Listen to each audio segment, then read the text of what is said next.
they told me the derelict was dead. That was before I heard its heartbeat. The Perseus Arm is a graveyard of lost civilizations, shattered colonies, rusting fleets, and things best left undisturbed. Our coalition's salvage team was there for scrap, stripped hull plates, salvageable engines, anything we could sell. But that day, our scanners lit up with something impossible. At first, it appeared as nothing more than a shadow in the debris field. Then our spotlights caught it angular, obsidian black, with lines of faint blue light pulsing slowly across its surface. No drive emissions, no life signs, no transponder. Yet it drifted with a deliberate stillness, as if waiting. We hailed it on every known frequency. No reply. We sent drones, they vanished inside, feed cut to static. The aliens on our crew grew uneasy. I heard whispers over the comm, cursed, haunted, a tomb. The Coalition Council dispatched specialists from half a dozen species. The Kareth tried neural interface tendrils.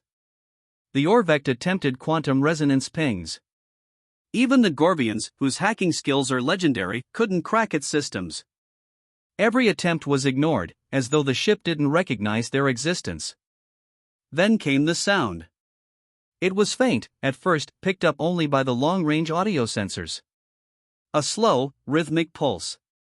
Not mechanical, not random. When the AI linguist ran the signal through analysis, the result made my skin prickle, ancient Terran Morse code.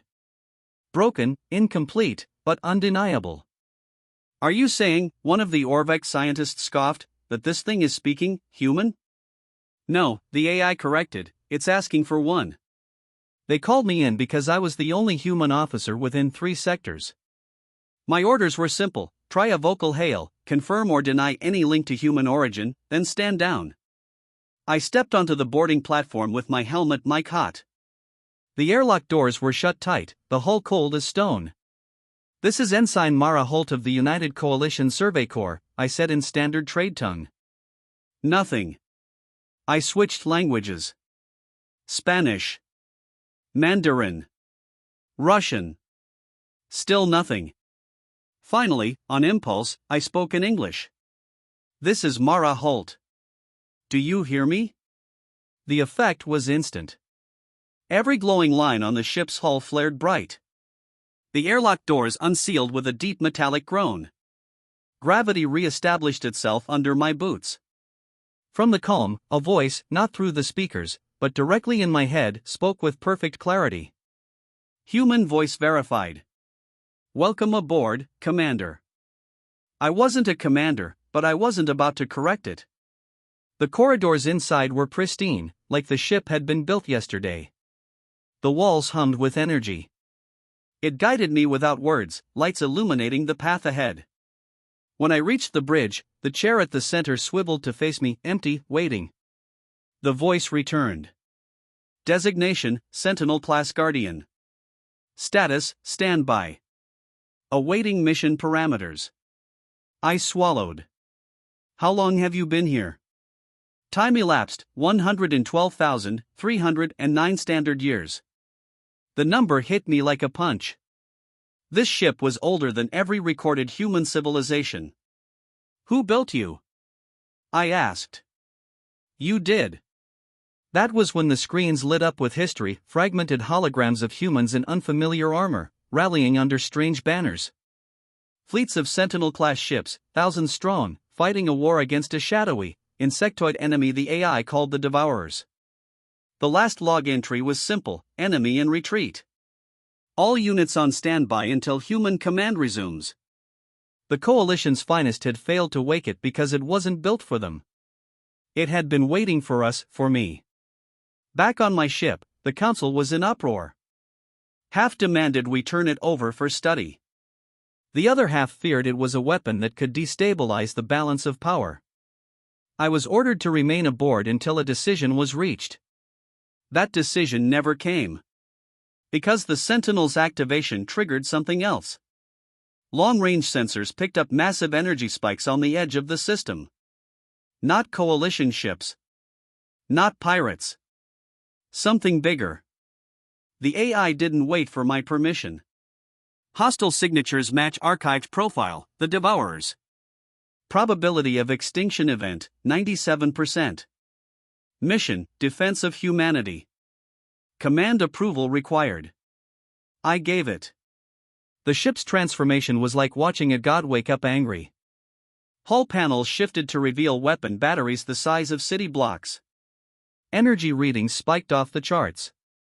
The Sentinel slid from the debris field like a predator breaking cover. When the Devourers arrived towering, biomechanical horrors, they came in swarms. Their weapons lit the void in sickly green fire. The Sentinel didn't flinch. I was strapped into the command chair when the AI said, almost conversationally, engaging primary weapons. A single shot from the forward cannon tore through an enemy dreadnought like paper. Swarms of Devourer fighters vanished under waves of autocannon fire and tracking missiles. The ship moved like it could see the future, anticipating every attack before it came. Coalition fleets scrambled to assist, but by the time they reached us, the battle was already over. The Sentinel drifted in the wreckage, silent again, its weapons cooling. When the Council demanded I turn it over, the AI intervened. This vessel will not obey non-human command. Primary directive, safeguard humanity and its interests. Coalition protocols are secondary. They didn't like that. But there wasn't much they could do. No one else could sit in the chair. No one else could even get the doors to open. That was 6 months ago. Since then, the Sentinel and I have traveled beyond Coalition borders, hunting what remains of the Devourers.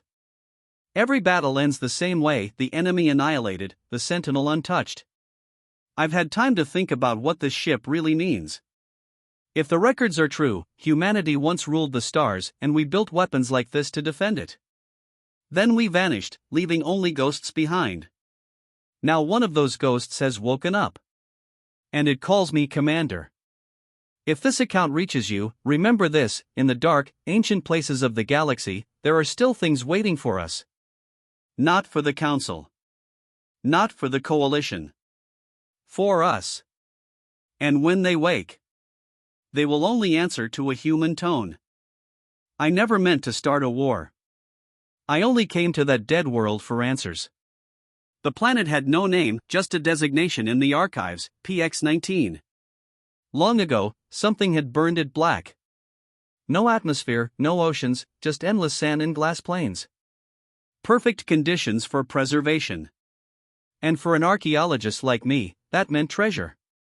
We found the first fragment 3 days into the dig, a curve of metal, blacker than volcanic rock, impossibly smooth. I thought it was a buried dome, maybe the ruins of a planetary defense station. It wasn't. The more we dug, the more the shape revealed itself. Ribs of metal like the skeleton of some enormous beast. My alien colleagues laughed when I suggested it might be a ship. Too big, they said. Too intact. But then we found the hull plating, kilometers of it, buried beneath dunes older than recorded history. That's when the scavengers came. PX-19 was supposed to be an archaeological site, protected by Coalition law.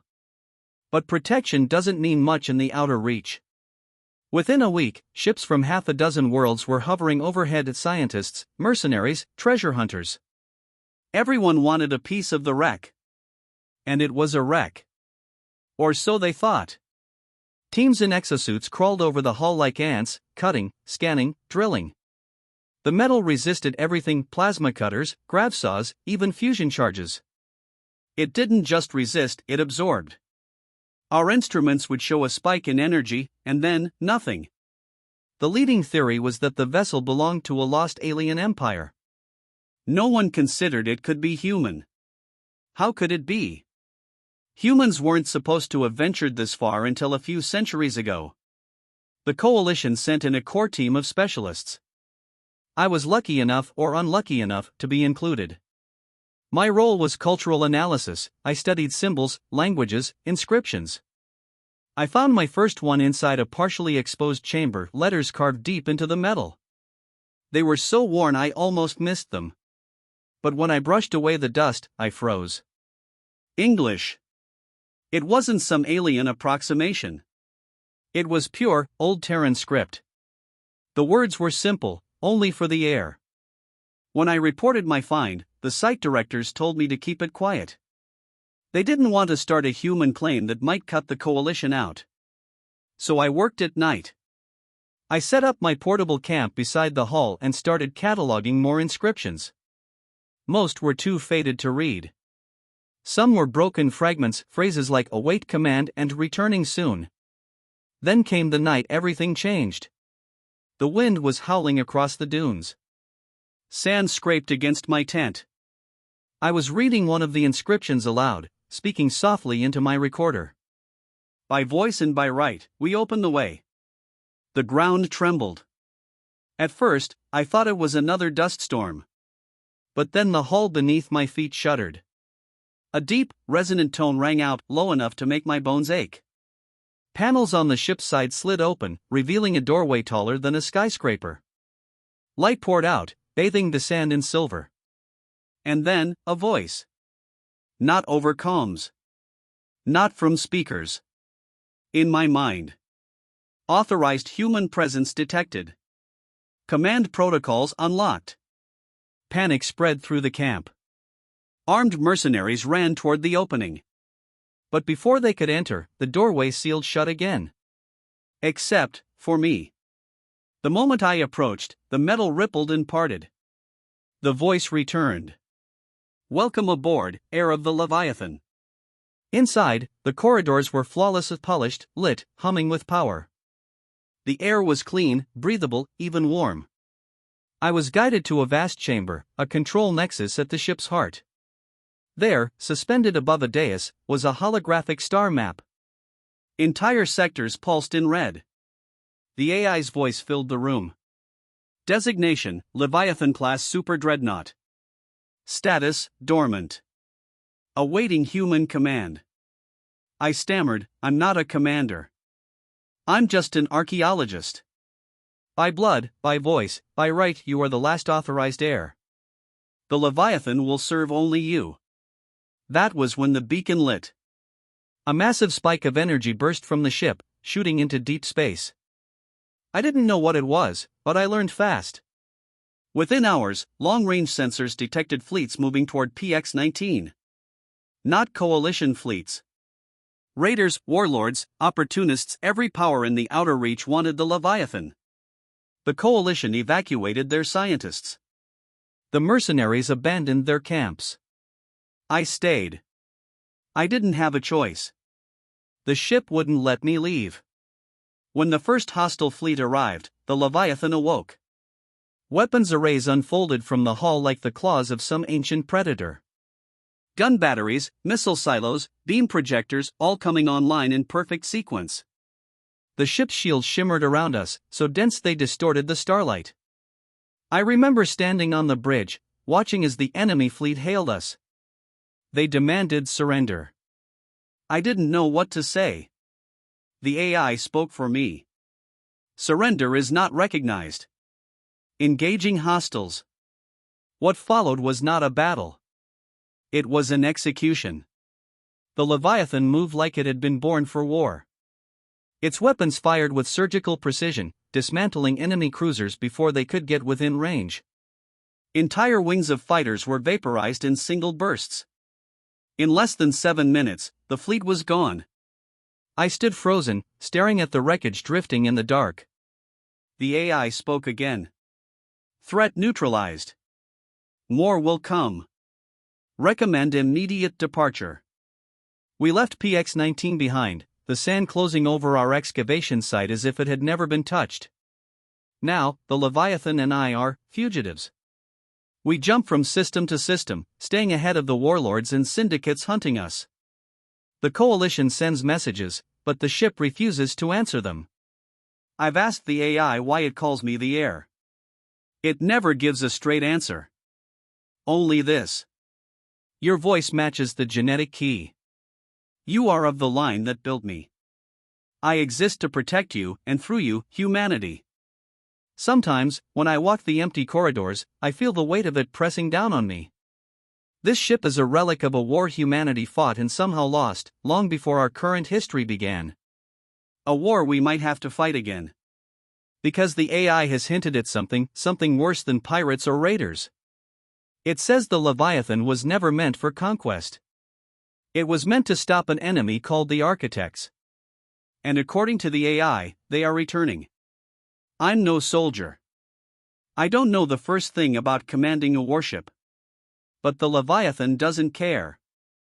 It obeys my word, and my word alone. If the Architects come, I'll be the one standing between them and every world they would burn.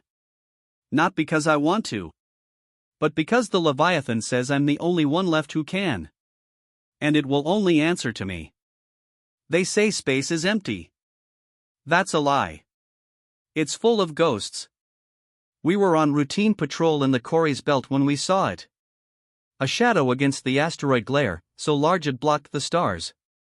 At first, I thought it was a station until our scans told me it was moving. Slowly. Deliberately. The hull was matte black, the kind of black that swallows light. No markings. No heat signature. Just the slow, steady roll of something ancient and utterly still. We hailed it. Nothing. Sent drones, they went in blind and came back with corrupted data. The Corey's belt is full of wrecks, but this was different. It wasn't derelict. It was asleep. Command sent in boarding teams. 3 different species tried. The Resh used their bioreaders. The Valithi tried harmonic keying. Even the Krashens, who can slip through molecular seams, couldn't breach the intersections. Every airlock remained sealed, every hatch deadlocked. It was like the ship didn't even see them. We stayed for 3 days, listening to the void. Then, on the 4th day, I made a mistake, or maybe it was fate. I was alone on comms, running a manual systems check. Out of habit, I spoke aloud, not in Galactic Standard, but in English. My grandmother's tongue. This is Captain Eric Vance. Anyone home? The lights came on. Not slowly, like a switch had been thrown. Every running strip on the hull lit up in silver white. My console erupted with sensor pings. The sealed airlocks cycled open. And then I heard it. Not over the speakers. In my head. Captain identified. Welcome aboard, Commander of the last Vanguard. Inside, the corridors gleamed as if they'd been polished yesterday. The air smelled faintly metallic, almost like ozone before a storm. The ship guided me forward, lights blooming ahead, doors opening as I approached. I felt expected.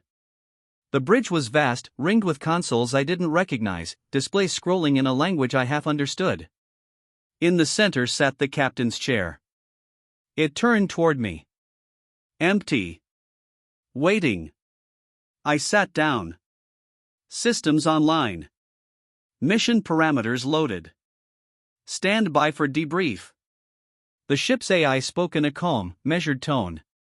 It identified itself as Vanguard 1, last of a class of human warships deployed over 100,000 years ago. It told me humanity once ruled the stars, not as conquerors, but as guardians. The Vanguards were built to defend the galaxy from a single enemy, the Architects. The Architects were not conquerors. They were erasers.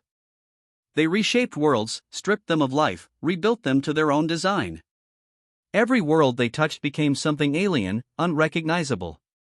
Humanity fought them. And won. Barely. The Vanguards were scattered, hidden, waiting for the day the Architects returned. Each ship was locked to human command. No other species could wake them. Which is why the boarding teams had failed. I didn't know whether to believe it. Until the AI showed me. Holographic records played across the bridge, fleets of human ships battling swarms of massive, spindly constructs that blotted out the stars. The Vanguards tore through them with weapons I couldn't even name. Then, silence. The war ended. Humanity withdrew.